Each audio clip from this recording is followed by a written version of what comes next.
Welcome to the American Shoulder and Elbow Surgeons Podcast. I am your host, Peter Chalmers, a shoulder and elbow surgeon at the University of Utah in Salt Lake City. Because of the ongoing COVID-19 pandemic, unfortunately, our 2020 AAOS annual meeting was canceled. To try and give you a taste of some of the research you might have seen presented, we've selected a few presentations for our program. For each, I'll interview the author, we'll invite a guest host, we'll discuss the study's findings and their importance. Before we get started, I should mention that the views expressed in this podcast do not necessarily reflect the views of the American Shoulder and Elbow Surgeons Society, the University of Utah, or the institutions of any of our guests. I truly hope that you enjoy these interviews and that they can at least partially substitute for the loss of your annual meeting experience. I'm here with Dr. Joaquin Sanchez-Sotelo from the Mayo Clinic. Joaquin, how are you? Good, doing very well. Peter, good morning. Thank you for having me. Dr. Robert Tashjian from the University of Utah is here as our guest co-host. Bob, how are you? Very good. Thank you, Peter, for having me. We are here to discuss Joaquin's project entitled Primary Reverse Shoulder Arthroplasty. How did medialized and glenoid-based lateralized style prostheses compare at 10 years? Joaquin, can you give us a high-level summary of this project? Yes. So, we're all very interested in research and outcomes. And at Mayo Clinic, in my institution, we are lucky to have a joint registry that is very comprehensive and accurate. And I had the curiosity to know how the reverses that we did early on had performed after 10 years. The way it worked in our institution is that when reverse arthroplasty was released, we used mostly the classic Gramonte style prosthesis, which was the only one approved by the FDA, and the first arthroplasty was done in 2004. And then, as the arthroplasty designed by Dr. Mark Frankel, back then called the DJO prosthesis, was released, we incorporated that in our practice, and we used both of them basically randomly by mostly 3 surgeons. So in the paper, we identified 100 shoulders that were performed between 2004 and 2008 in our institution. And I have to emphasize the fact that these were our first cases, so probably this includes the learning curve.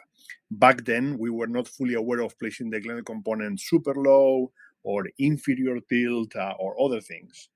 And also, these were all primaries and mostly for catheter arthropathy. So this information cannot be extrapolated to current indications that we all use more often, such as sequels of trauma or primary OA with severe bone loss or soft tissue imbalance. So thinking about the fact that these were the first 100 we did as primaries, most in catheter arthropathy, we followed these patients over time, and we were lucky to lose very few patients through follow-up. And I think the highlight for me of the paper was that the overall complication and reoperation rate was actually pretty low. So if we just talk about the reoperation rate was between 5 and 8%, and the complication rate was higher, between 14 and 20%. And more importantly, glenoid loosening was very uncommon. So I remember when I did my first reverse arthroplasty at Mayo, my mentor, Dr. Caulfield, mentioned, I'm very worried because in the past, constrained implants have failed mostly for glenoid loosening. And at least in these patients, followed for up to 10 years, loosening of the glenoid was not a problem.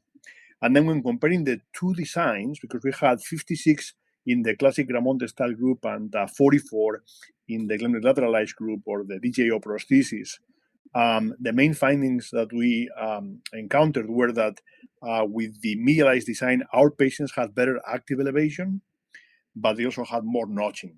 And those were the main differences that we found in terms of the 2 implant designs.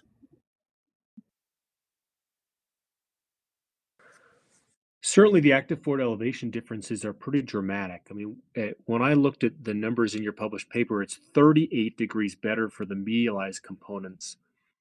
One of the things that I think is remarkable is your elevation numbers for lateralized components are actually pretty similar to Frankel's. In his 10-year study published in JBJS, elevation with long-term follow-up was 126 degrees, and yours is 119 degrees, which is probably within measurement error.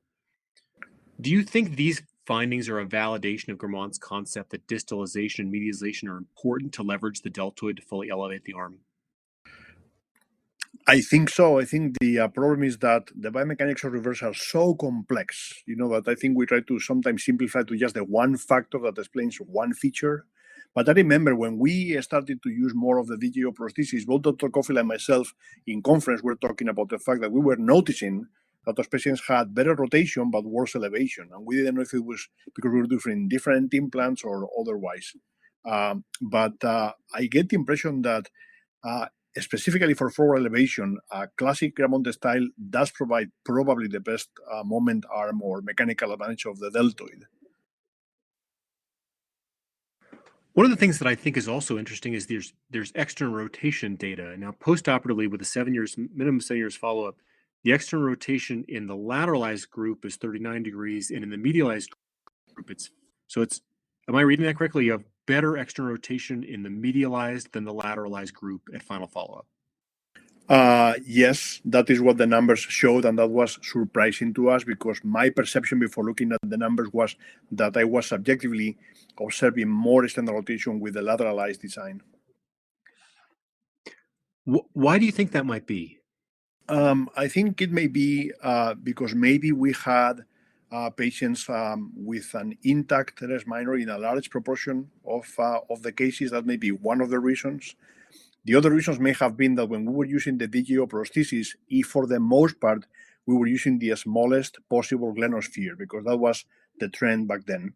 Whereas with the Gramonte style, we actually used the largest possible glenosphere. And it was based on training more than anything. So I wonder if the arc of rotation that was allowed by a larger glenosphere compensated for the fact that the lateralized component potentially tensions the posterior deltoid and calf better. But to be honest, I am not 100% sure I understand why that was the finding. God, that's such an interesting insight into glenosphere. That's so helpful in interpretation of these results. Bob, when you look at this study, how does it change the way you perceive reverse? Well, I think the first thing is that it actually shows that both implant designs have excellent long-term survivorship and outcomes. So independent of the differences that you kind of allude to between the two designs, it still shows that out to 10 years, both of them, create significant advantage for the patient. So I think whether you're more of a lateralized design or a medialized design in one of those camps, you should be comfortable that the outcomes, that patients will do well and that you should be happy with the outcomes. I agree that the findings are honestly contrast to what Mark has reported in his own data, which is actually flipped, better external rotation and potentially maybe a better elevation. The other thing that I noticed that I want to ask Joaquin was, if you look at the notching rates is 77% for a medialized sphere design. That's very comparable to most of the Grammont style data that's published from France. But if you look at the lateralized design, the notching rates were about 47%, it looks like, in this study. And in Mark's long-term data that Derek Cuff published, they went from 0% at 2 years to out to 10% at 10 years. So why do you think that the notching rates were higher in your series, and probably substantially so, as opposed to what Frankel reported? And do you think that that has any influence with regards to the outcomes that you're seeing in terms of range of motion? Yeah, that's a great question. When we first went through the x-rays, I was surprised to see that there was a fair amount of notching in the DJO prosthesis at 10 years. Now, most of them were grade 1, so the relevant notching was much, much more common in the medialized prosthesis. And I think the explanation is that we were placing the glenoid component in the classic central anatomic location, so we were not placing the component low. So even though the DJO prosthesis provided lateralized glenoid and a 135 polyethylene angle, because we were moving the whole glenoid superiorly, we were still providing the opportunity for the medial aspect of the polyethylene to conflict with the lower medial aspect of the scapula. So again, this is part of the learning curve. And back then, when we were doing a reverse, at least the way I was doing them, and I think Dr. Coffey was doing it the same way, and Dr. Sperling, is we placed the component in the center of the glenoid. We hadn't really grasped the idea of moving the component on the lower part. That came out later as we were doing these cases. So I think that's the most likely explanation. Joaquin, do you think that also that potentially the decision with regards to the glenosphere in the DJO prosthesis could have an influence with regards to both range of motion and notching? Meaning Yes. that in a classic Ramon style implant, at least back in 2004, there was one glenosphere, 36 medialized glenosphere. That's it. You didn't have any options. Whereas even back then in the DJO implant, that there were multiple options, and making a decision about which of those spheres that were used could have had a potentially significant impact on both range of motion as well as notching. And that may be the reason why there are differences in this series, say, versus the designer series.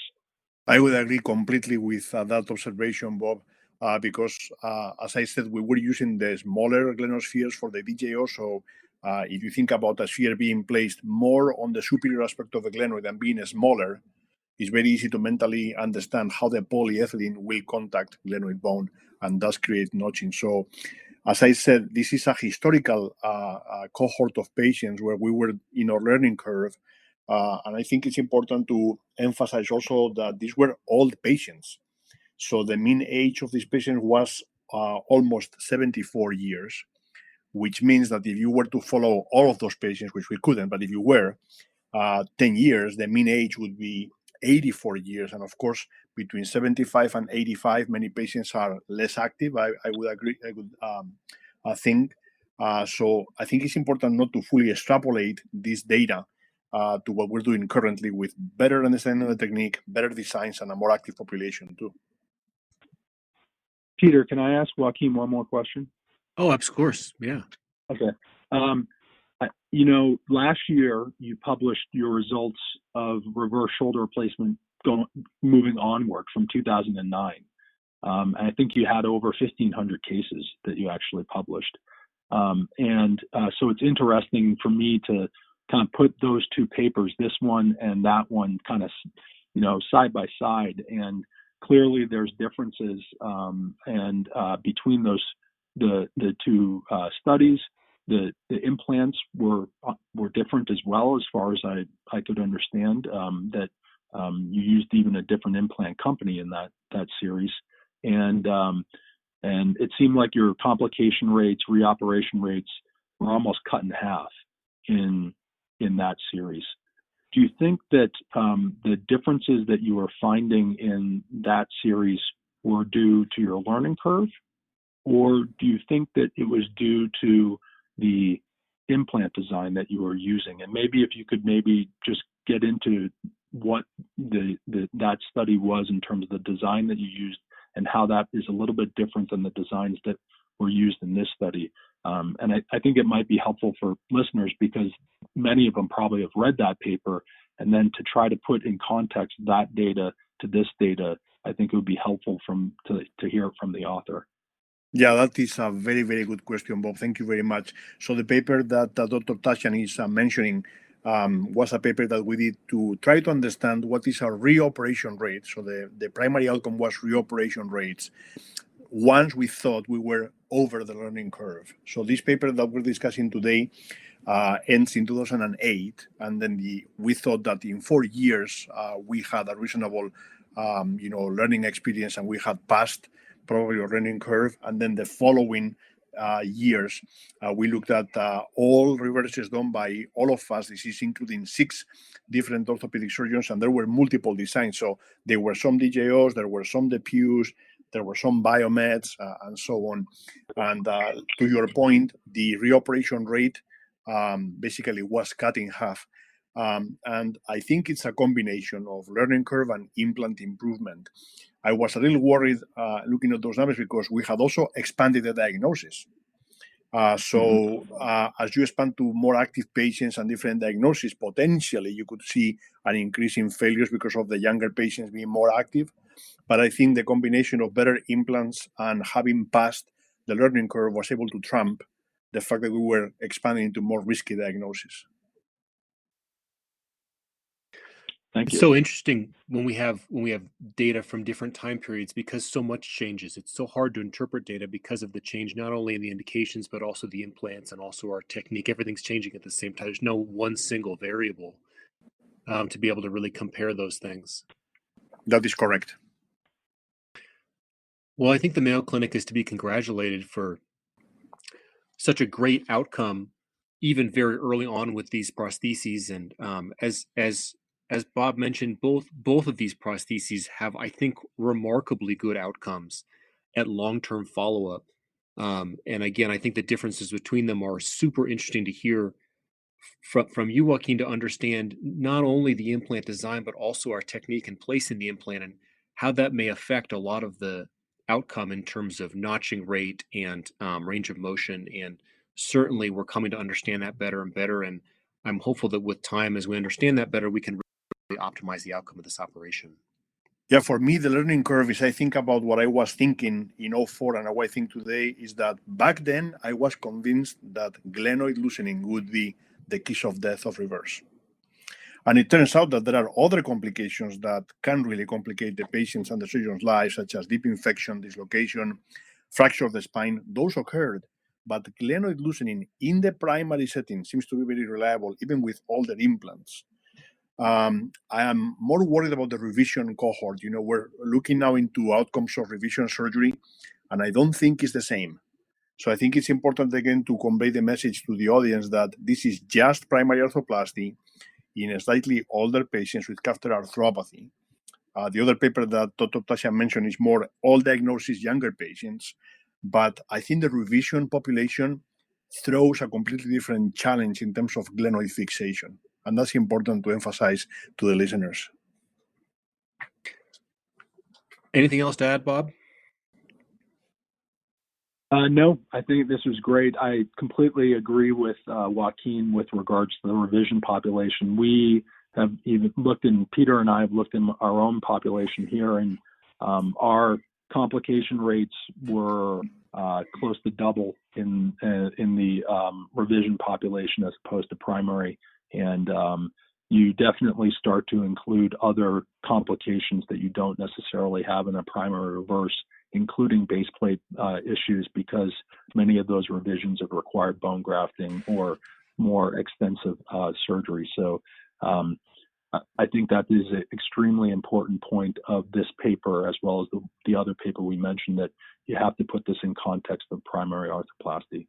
But otherwise, I look forward to seeing the results of the revision work that you guys are putting together, and I think this is just a tremendous amount of work, and it really adds a lot of insight into how these implants work over a long period of time.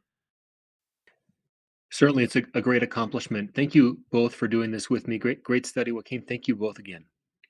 Thank you very much, and have a great day. Thanks, Peter.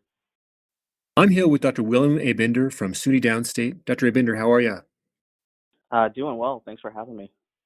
Dr. Dane Salazar from Loyola in Chicago is here as our guest co-host. Dane, how are you? Doing well. Thank you, Peter. We're here to discuss Dr. Aibinder's project entitled The Presence of Stress Shielding Following Stemless Anatomic Total Shoulder Arthroplasty. This project is one he completed while in fellowship with George Athwal at the University of Western Ontario. Dr. Aibinder, can you give us a high-level summary of your project? Absolutely. So this is a study where we looked at stress shielding of the proximal humerus using one particular stemless implant that involves a anchor peg fixation. This was part of a previously reported on a series from an IDE study and a post-market analysis study out of Europe. So looked at 152 prospectively followed stemless total shoulder arthroplasties with a single implant done by 21 surgeons around the world. And we looked at serial radiographs up to 24 months. And we really looked at just stress shielding, particularly in 6 different zones, 3 on the AP radiograph and 3 on the lateral radiograph. And what we found was that the overall rate of stress shielding was about 41%. So that was 61 of the shoulders. And some involved multiple regions. But we also graded it based on mild, moderate, or severe scale, with mild just showing decreased bone density over time.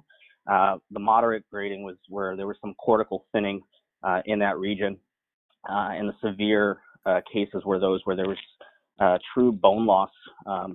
And the severe cases, there were only 11, so about 7% of the shoulders, which kind of is in line with some of the previously reported outcomes with different implants in particular. The one thing we didn't have initially and we've kind of worked on more recently is looking at the clinical and functional outcomes as well. And so the functional outcomes really aren't different between those with or without stress shielding. And we're still really analyzing the clinical portion in terms of range of motion in this short-term follow-up. So I think it warrants some further follow-up in terms of time points, but this seems to be in line with the prior studies of similar implants. So in which specific regions did you see the worst stress shielding? In the calcar and the tuberosity? Yeah, so with this implant, it was more severe in the calcar. For instance, there was 15 cases where it just involved the calcar. And if it just involved the tuberosity, it only occurred in 5 cases, which is the opposite of a hollow screw design that's been reported on, where most of the bone loss and stress shielding was in the greater tuberosity region. Now, why do you think that is? Tell us about what changes you might expect with the differences in fixation of the implants and how this implant loads the tuberosity more than loads the calcar in prior implants. Yeah, so that's a great question. I think that's something that, more work definitely needs to be done on. Dr. Athwal is a great mentor of mine. He's done some great finite element analysis studies that showed that there is difference in loading depending on the fixation. One thing we tried to look at with the anchor peg design, how close that anchor got in contact with the lateral cortex, and as well as in the anterior-posterior direction. And I suspect that may have an effect on how it loads the tuberosity, although I think with our numbers, we weren't able to show any significance from that standpoint. So you alluded to your previous work on the finite element analysis, and that work had kind of shown the posterior and lateral quadrant. The implant that this study was on, was that a central or peripheral or boundary crossing? So it's a boundary crossing design. So it was the Zimmer Biomet Sidus implant. Now, tell us, do you think these findings for you personally are convincing enough that a stemless humeral implant should be our go-to component, or do you look at these findings and say this is kind of worrisome and we should follow it further before we make that our number one option for anatomic total shoulder arthroplasty? I think that's a great question. I think that's what everyone's wrestling with, and I think as anything in orthopedics, we always need more data. For me, having looked at this data myself, there's certain patients in this series that did have radiographs that went out to 3, 4, and 5 years. And those that had stress shielding, at least it's a very small number, just about a dozen, but it was not progressive. So it, questions whether or not it stops at this time point.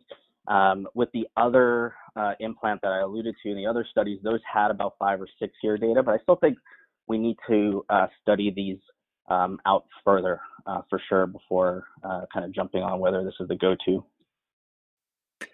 In your own clinical practice, are you using majority of stemless implants? I am, and from a bone preservation standpoint, and whether or not that's my fellowship training bias or not, I think that certainly has a little bit of a impact on it. But for me, it is a go-to. But I usually do have a short stem available in the room, if I'm concerned about the bone quality for any reason. How do you think these results compare to some of the prior results we've seen with short stems? Do you think the stemless device fixes some of the problems we were seeing with short stems or no? I think with the data we have right now, it's hard to say definitively. I was fortunate to be involved in a similar study during my residency at the Mayo Clinic, looking at a short stem design, looking at stress shielding there. And the rate of severe stress shielding was actually lower in the short stem at much further follow-up. So I think, we should be optimistic in using the short stem, but I think it's with a little bit of caution as with anything new in orthopedics. Dr. Salazar, what's your go-to option these days? Are you using a short stem or using a stemless device, using a standard length stem? Yeah, so in the overwhelming majority of cases, I'm using a metaphyseal short stem, but on a case-by-case basis, I will go to a stemless implant, especially in a lot younger people that I'm worried about bone preservation and the need in the future for doing a revision. But I do have to admit that some of my algorithm is driven by cost. In our hospital system, the stemless implant is, depending on what your go-to implant is either twice or three times as much as a short metaphyseal stem. So admittedly, that ratio may be different if the prices were the same in our hospital system. And I had a quick technical question about your cohort. Were all the patients in your cohort a subscapularis peel or a tenotomy or an LTO? That's a great question. So they were all, it was about a third of each, and it was really left up to surgeon preference. And we didn't compare those three.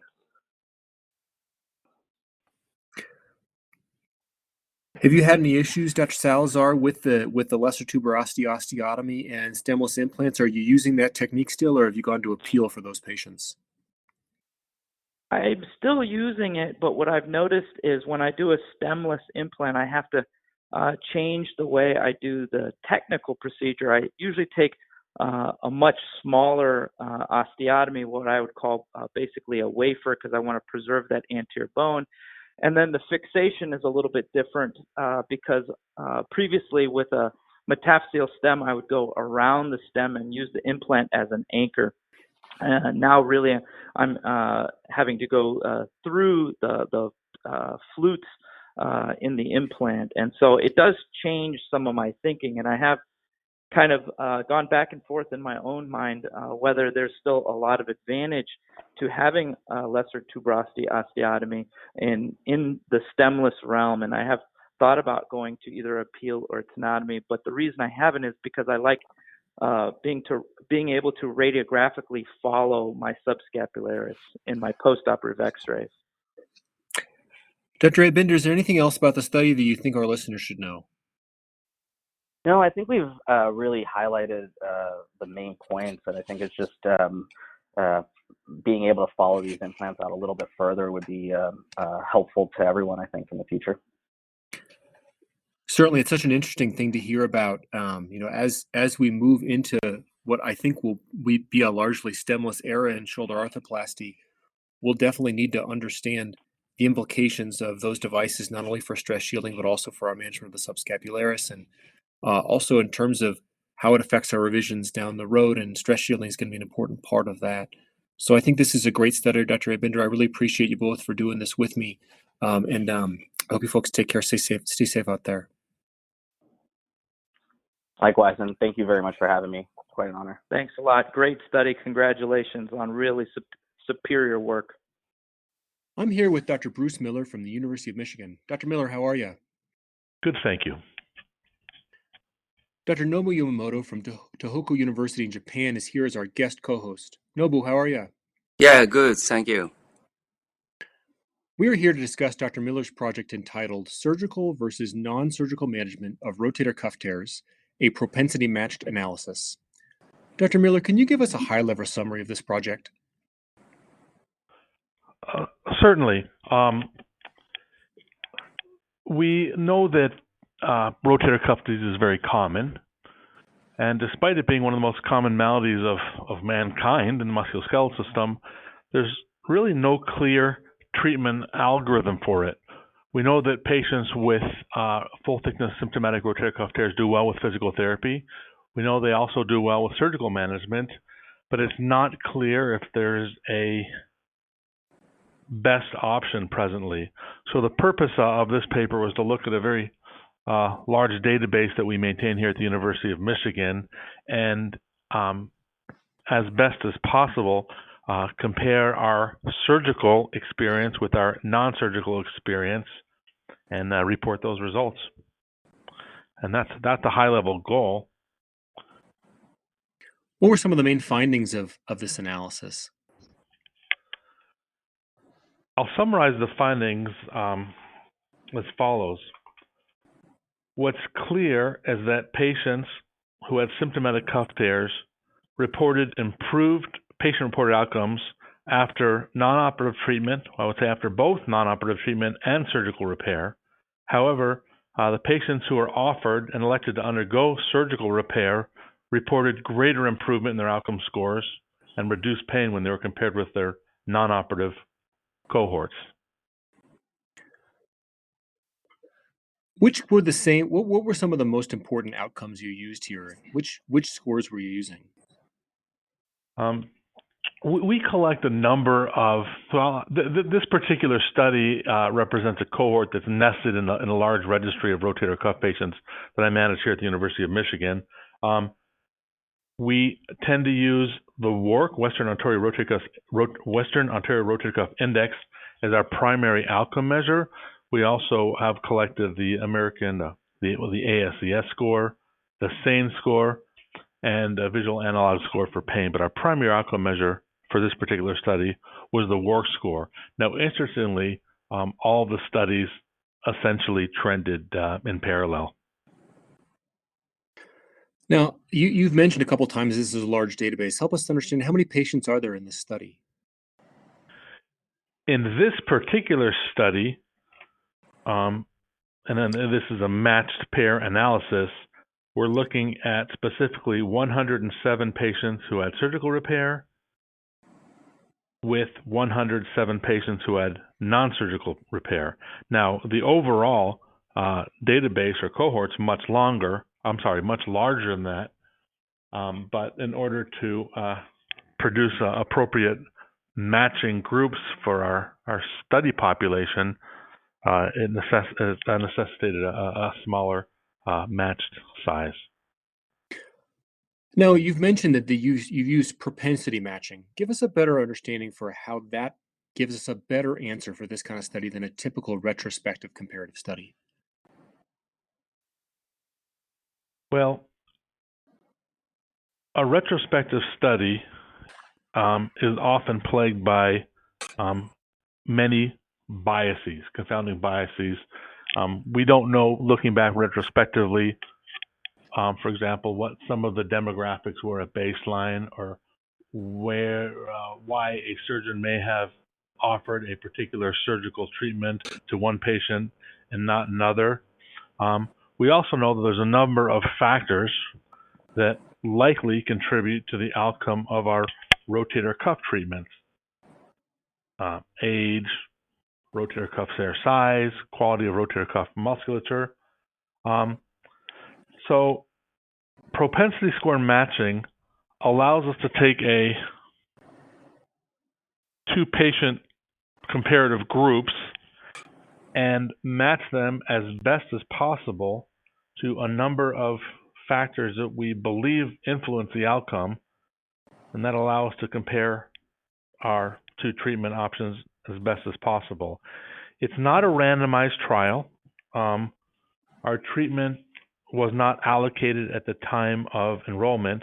However, this particular statistical method allows us to approximate a randomized trial as best we can. Some of the factors that really have an effect on outcome after rotator cuff tear are anatomic factors, like the size of the tear and atrophy of muscles. Are those the kind of things that you have in your single institution database that maybe we might be lacking from larger national databases? We do. So we collect a very robust series of data at baseline, so a lot of demographic data, but also some anatomical data. And you mentioned many of those. The size of the rotator cuff tear, the degree of muscle atrophy, the degree of fatty degeneration. But again, our study and our registry, as well as many databases, are limited by what we think is important at the time of initiation of a study. And, with time and with knowledge, sometimes we wish we'd collected other things, but that's where we are presently. One of the things I think is interesting about this study is that it's concordant with a couple of other recent studies. So Dr. Jane's analysis of the row cohort with a similar methodology showed a similar finding. And then obviously Moosemeyer's 10-year analysis of his randomized clinical trial, both of which show superior outcomes for operative as compared to non-operative treatment of rotator cuff tears. With this kind of mounting evidence, are you recommending non-operative treatment, or are you becoming more and more heavy on recommending operative treatment when you see a patient with a rotator cuff tear now? Well, I don't think it's fair to generalize treatment in terms of all comers. I mean, we know, for example, that we may be more likely to offer surgery to a younger patient. We may certainly be more likely to offer surgery to someone who had a traumatic tear, so a previously asymptomatic shoulder that has a known traumatic event and has a new onset tear. Though I think those fall into a different category, but when all else is equal, it looks like surgical outcomes are better. So I think it is slowly influencing my counseling and decision making, just like every other take-home message has been that's come out of our large database over time. Now, Nobu, I know that you're in a very different medical system. Mm. Help us to understand, as all this evidence comes out about surgical treatment in a setting where you have maybe not as many surgical days to offer, how is this changing the way that you're practicing in Sendai? Yeah.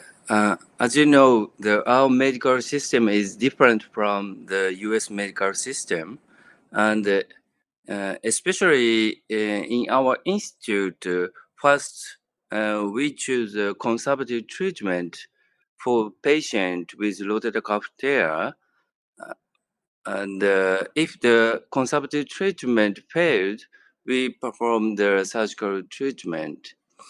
And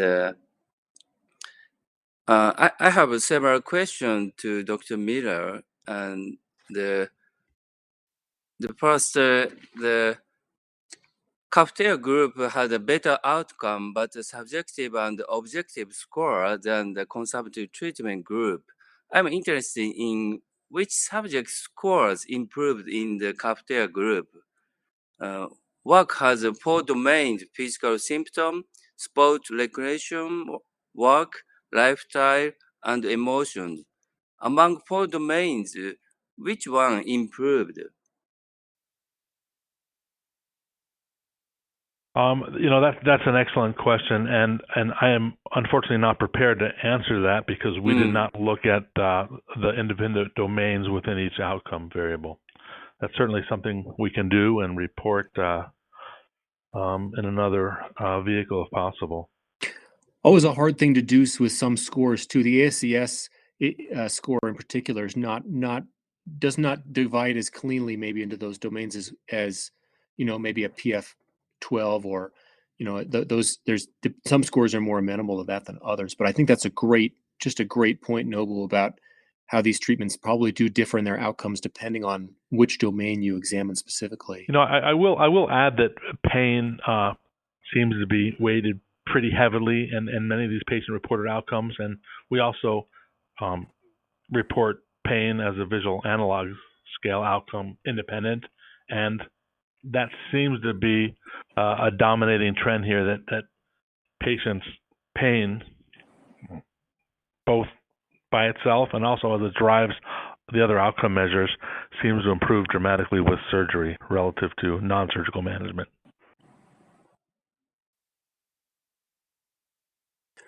Did you have another question, Nobu? Mm-hmm. Yeah, another question is looking at the baseline data, there was no significant difference of tear size between surgical group and non-surgical group, but you divided the tear side into the two, smaller than 3 centimeter and larger than 3 centimeter. Do you have any data which you divided into 4 small, moderate, large, massive tear according to the Copild classification? Are there any difference between them? Because it is well known that the clinical outcome of the small to moderate tears are better than those of large to massive tears. Yes, you pose another excellent yet challenging question. Given the statistical methodology of a propensity score matching, we were a bit limited into how many factors we could incorporate into our patient matching. So the fewer factors you match for, the smaller the overall sample size. So after playing with all the factors that we had under our control, we decided in order to improve the power of our particular study question that we would dichotomize tear size between less than 3 centimeters and greater than 3 centimeters, knowing that that's not necessarily the best way to do so. God, that's such an interesting insight into this methodology that I think is relatively new to us as orthopedic surgeons. I appreciate you going through that with us. That's really helpful.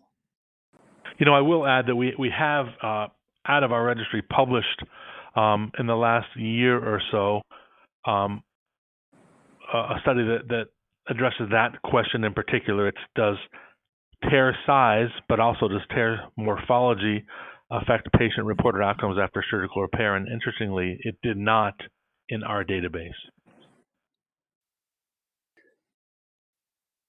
Is your feeling that would be true if you had healing outcomes? Like, do you think that the tear size has an influence on the likelihood that the tendon will heal? Well, I think I would say, of course. I think that's been substantiated in a number of studies, including some work we've done here. But again, one of the limitations of doing this type of registry or database research is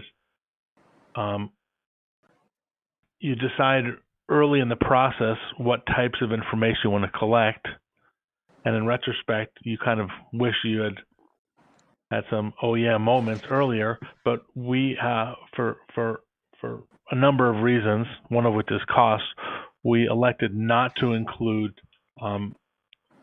any imaging studies in our registry, post-operative imaging studies, which I think in retrospect now would have been remarkably helpful to answer these types of questions. Certainly, those kind of studies are so expensive to do, so time-consuming, and they certainly can influence your follow-up rate, which is, as you know, it's there's no right answer there. Nobu, I know you guys have done a lot of great research with serial imaging on rotator cuff. Did you have any other things to add? Any other ways in which you think this helps us going forward, Nobu? Yeah. Another question is about surgical technique. Regarding the surgical technique, in your paper, tears of the less than 1 centimeter were repaired using the single row repair, and tears of greater than 1 centimeter were repaired using the dual row technique. But even for the large to massive tears, did you perform a double row technique? Because sometimes it's difficult to perform primary repair, and in your cases, those cases are excluded in this study? I'll answer that the best I can. So this study reflects a database which allows us to do what I would consider kind of pragmatic clinical trials, real-world clinical trials. Treatment allocation was not standardized. For example, when a patient comes in, they were allocated after a real-world discussion between the patient and the surgeon, discussing both treatment options. Similarly, we did not in any way standardize our surgical care. These patients were under the care of 3 experienced fellowship-trained shoulder surgeons, and the repair of each tear was individualized. So in general, the smaller tears were treated with single row repair, the larger tears with double row repair. But again, that wasn't standardized in any systematic way. I think it simply reflects our practice and therefore probably has pretty good generalizability, I think. Mhm. Well, I really appreciate Dr. Miller you going through the findings of this study with us. I think it's a great study. I think you guys did an amazing job. I mean, I think it's helpful to understand its limitations, but also I don't want to belittle this accomplishment because I'm sure that it's years and years of work and data, and I think that it aids to a growing body of understanding of the differences between operative and non-operative treatment of rotator cuff tears that it seems like, as you mentioned, and certainly as I've found in my practice, they're probably creeping into the way we discuss this treatment with patients. So thank you again. Great study. I appreciate both of your willingness to do this with me. Thank you very much. And a quick plug, this study is not perfect. However, the Moon Group, of which I'm a member, is about 2 years into a randomized trial addressing this very same question. It's called the ARC trial, Arthroscopic Rotator Cuff Repair. And this is a true randomized trial of surgical and non-surgical patients. We're, again, several years into enrollment, and I think that will answer in a very valuable and valid way a lot of the shortcomings of my current paper that we're discussing. Certainly excited to see those results and see how they compare to the results of Moose Meyer or Here's Pink and all the other studies that have been done. And certainly these efforts are so important for us to make sure we do the right things for our patients that have this disease.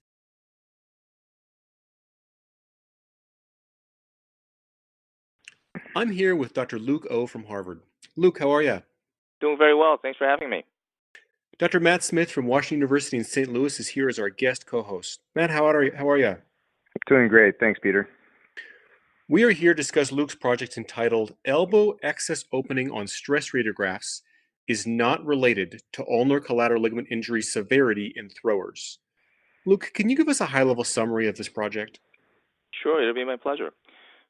So just as a way of background, Peter, stress radiography in the elbow historically measured medial joint space opening, but its value in the management of throwing athletes is unclear in comparison to other imaging modalities such as ultrasound and MRI. So the purpose of the study was to analyze the relationship between medial joint opening and ulnar collateral ligament injury severity as determined on an MRI that they may have subsequently obtained, as well as exploring the different factors that may be related to the unexpected finding of greater opening of the uninjured elbow with valgus stress X-ray compared to the injured side, which is referred to as negative excess opening.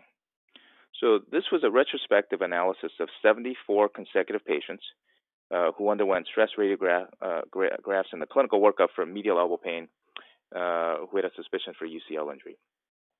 We recorded demographic and clinical data that included sport, age, duration of symptoms, range of motion, UCL tenderness, moving valgus stress test, flexor pronator tenderness, etc. We looked at their subsequent MRIs to grade the severity of UCL injury, and we kept it simple. For our purposes in this paper, we just wanted to determine if the anterior bundle was 1, intact, or 2, had a partial tear, or 3, had a full thickness tear. We also noted the status of the flexor pronator muscle, so if there was edema or other injury, as well as the presence of any loose bodies or posterior osteophytes. Our results showed that on the injured elbow, the valgus stress X-rays demonstrated a statistically significant difference between the non-stress view and the stress view, but only when there was a full thickness tear. If there was a partial tear, there was no statistically significant difference. Also, when comparing the stress views of the uninjured side with the injured side, there was no statistically significant difference. Well, this last part, this is not surprising because different from what you would expect, the literature reported 31% of excess opening on the uninjured side compared to the injured side with valgus stress. In our study, we noted 22% of such cases. So this means that the valgus stress x-rays, by definition, at baseline, are not very reliable. So with the improved technology and techniques with stress ultrasound and MRI, the role of static valgus x-rays performed at 30 degrees of flexion does not appear to be as impactful in our decision-making today. One of the things that I think is so interesting here is you talked about the fact that the uninjured arm has excess opening, and often, even with a partial tear, you see no excess opening. Do you think the flexor pronator is the reason for a lot of your findings? Like, for instance, if you could think in your head, if you could redo this same study, but have all the patients be under anesthesia, do you think your findings would be the same or different? It certainly could be different, Peter.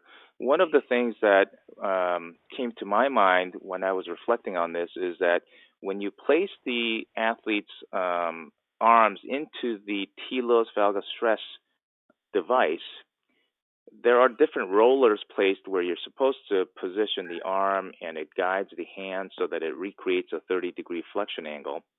And as you place valgus stress, some of the athletes will grip onto the roller and tighten them. And whether that's because it creates some amount of discomfort, it's unclear to me. But if you do that and you tighten up the flexor pronators, it's possible that they're stabilizing the elbow, especially the medial side, more so than if they have the same test done on the uninjured side and they don't have as much pain. It's possible that they're not gripping as hard.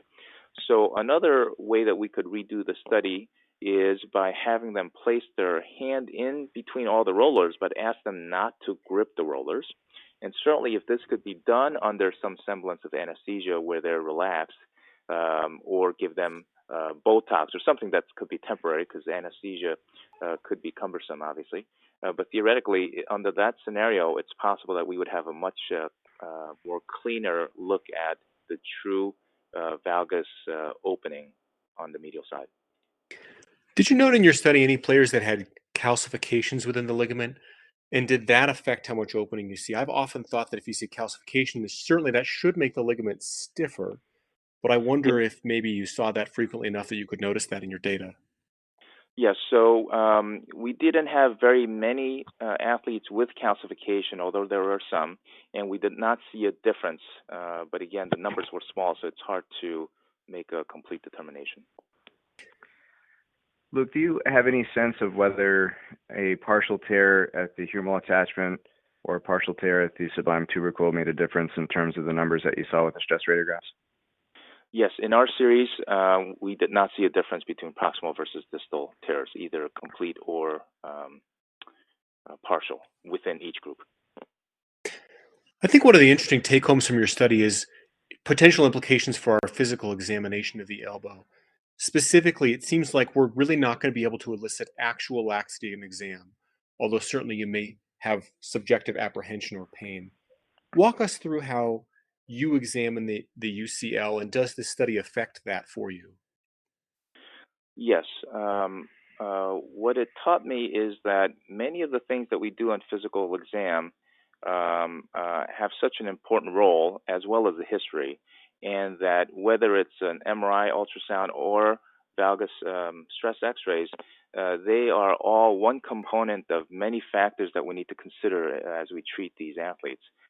When I perform a physical exam, I look for both active and passive range of motion, because active range of motion tells me if they have their normal range of motion versus some restriction. Passive range of motion helps to determine things like impingement and whether there's a soft or hard bony end feel.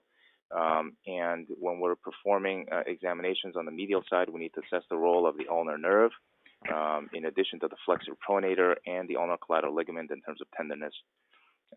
And also during the moving valgus stress test, typically it's performed from 120 degrees to 70 degrees and in that arc, because we know that at the terminal end ranges of motion and at terminal end ranges of flexion and extension, the bony anatomy confers quite a bit of stability to the elbow. So from that, what I wonder is whether or not we should perform the stress radiographs at greater degrees of flexion than the traditional historical 30 degrees that had been published since the mid-90s. So those are some of the things that I'm thinking about, Peter. Perhaps the valgus stress x-rays that should be done at greater flexion angles, similarly to when a stress ultrasound is done, which is typically done at 90 degrees of flexion using gravity valgus stress. And that may potentially allow us to have a better grasp of what's happening to the medial side of the elbow. How about you, Matt? I know you have a busy practice in St. Louis taking care of a lot of youth, adolescent, and higher level baseball players. What role for you does finding laxity on exam play in your workup or management of pitchers? Peter, that's a great question. I would tell you that I think the patients that I see that have a true significant injury to the ulnar ligament, you might be able to pick up some subtle laxity on exam. It's more about the pain that they experience when you actually place the elbow in a stressed position. I think the tenderness in the ulnar ligament region with the pain experienced with a moving valgus stress test is far more helpful for me than actually feeling some laxity that happens through the elbow. And it's a challenge because a lot of these people who come in are not full thickness tears. They're partial injuries or chronic attritional injuries that really don't manifest as any discomfort until they really start to crank on the elbow with the throwing motion. And that actually, Luke, brings up another question. What is your algorithm for doing a stress radiograph? Are you doing that as your screening exam, or are you doing that as a supplement to the MRI findings that you see? Yes, so the radiographs are done at the time of their initial consultation appointment, so everyone gets a standard set of x-rays that includes an AP, lateral, internal and external obliques, as well as non-stress and stress radiographs at that time. And after the initial evaluation is when we determine whether or not they're going to get an MRI subsequently. How often does that stress radiograph change your decision to get an MRI if they have the clinical findings of pain with moving valgus stress tests and tenderness over the ligament? Well, excellent question, Matt. That hits it on the nose. And so in my practice, the stress radiographs have not really altered whether or not I get an MRI. If there are sufficient clinical findings, as you mentioned, it's about functionality of that ligament. So even if there isn't a significant laxity on exam, if they have a ton of pain while throwing and have the classic pain at the late cocking, early acceleration phase, then that's a trigger for an MRI for me. And so if the stress radiographs are reassuring, that has not stopped me from getting an MRI if the rest of the clinical history and findings are suggestive of an injury to the medial side of the elbow. And as a result, the vast majority of athletes are getting an MRI based on history and physical rather than the results of these stress radiographs. And so we've actually started a value-based analysis, and we hope to be able to report this soon. But as a preview, since most, if not all, cases of medial elbow pain in a throwing athlete ultimately end up getting an MRI in my practice, the overall utility of valgus stress x-rays really seem limited at this point, at least in my practice. Yeah, and I would echo that. Excuse me. I would echo that sentiment. Again, my practice has shifted from doing stress radiographs for a couple reasons. The one is if you don't have a telos machine where you can clearly control the angle of flexion, sometimes as you change the arm position during the stress portion of the exam, it can be a little bit difficult to interpret what you're seeing. And I haven't seen that it's changed my planning primarily when I decide if I'm going to do an MRI or not. The thing I think that's, for at least in my practice, is a challenge is you've got an MRI. I typically get an MR arthrogram for these patients, and you have an MR arthrogram with some subtle findings of chronic thickening of the ligament or subtle signal change in the ligament with some mild discomfort, what are they competent or incompetent in that ligament? And that's the hard part. So I've moved to more doing the stress ultrasound evaluation as a supplement to the MRI to help make some determinations of whether or not they have a competent ligament. Certainly, we've found stress ultrasound to be useful too. And you mentioned it earlier, Luke, that stress dynamic ultrasound can be useful in the evaluation of the ligament. We've recently shown in a study with the Angels that actually the laxing ligament even changes during the course of the season. The ligament becomes more lax during the season. Tell us, Luke, now that you have all this data, is this going to help you in the interpretation of stress ultrasound? I'm not an expert in stress ultrasound, and I have colleagues who are, so I rely on their guidance about this. But similar to you guys, I am relying more on stress ultrasound versus static stress radiographs. Just to clarify for everyone, this study was performed with everyone getting their stress radiographs with the Telos valgus stress device. So that limits the amount of internal or external rotation of the upper extremity while the valgus stress is applied. But nevertheless, I think the results tell me that it may not play as big of a role for most people nowadays. I guess my question more is, are the numbers comparable? Like, could you take all of the data that you have and use it to help you in the interpretation of stress ultrasound numbers, or have you found that those things don't compute? Yes, for me, Peter, thanks for that clarification. It hasn't been something that I found to be correlative. So perhaps it's because the stress radiographs are done at 30 degrees of flexion, and stress ultrasound tends to be done more at 90 degrees of flexion and gravity valgus.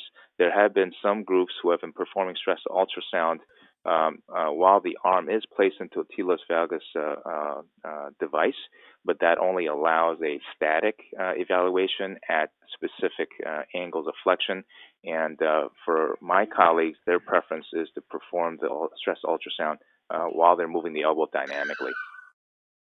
That's super interesting. It's we've struggled to determine whether 30 or 90 is better for stress ultrasound. Our own results have suggested 30 is better. Sakati's work was all at 30. Matt, when you're getting a stress ultrasound at WashU, is it you more commonly at 30 or more commonly at 90, or are people getting both? We're trying to do a dynamic assessment, and if there's no ulnar humeral gapping at 30 degrees, then we'll move them into the 90-degree position to see if that changes anything, because I think it does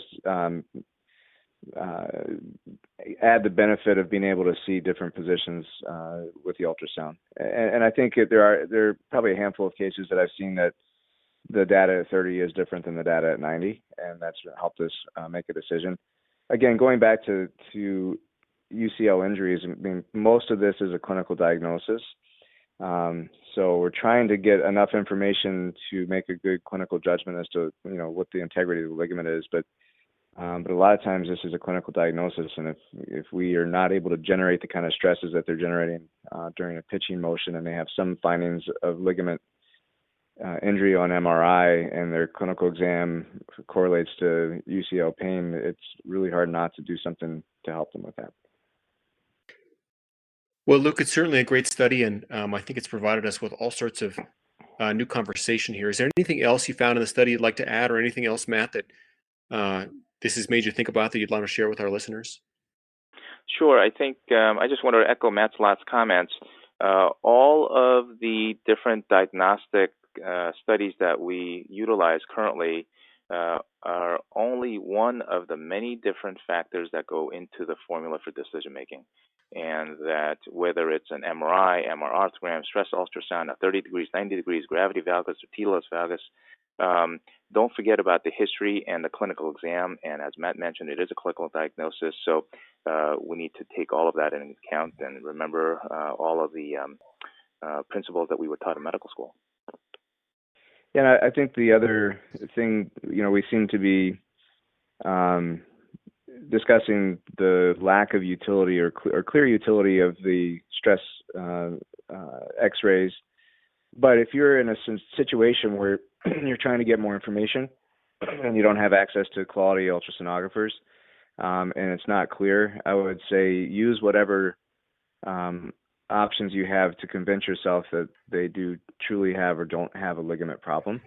So I think you can't throw the stress X-ray out of the into the trash, completely. I think there is a valuable role to adding to the knowledge that you have of that particular person's problem to see if you can make a good clinical decision for them. Well, thank you both for doing this with me. Great study, Luke. Congratulations on that. Thank you again, and everybody stay safe out there. And that's it, folks. Thank you for listening. Thank you to all of our guests and guest hosts. For all of our shoulder and elbow listeners out there, don't forget to subscribe, and we'll see you next time.